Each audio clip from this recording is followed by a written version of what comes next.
সঞ্জীব দা, এটা কতটুকু হয়েছে? 900। এটা কত দাম? 1200 করে। 900 গ্রাম ইলিশ দেখুন বন্ধুরা, 1200 করে। আর কাটছে হচ্ছে সঞ্জীব দা।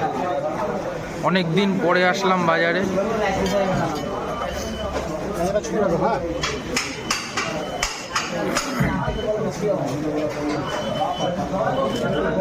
কাঁচা ইলিশ কবে আসবে সঞ্জীব দা? পিছনে আছে দেখুন, রিং রিং পিস হচ্ছে মাছ। দেখুন একদম দারুণ।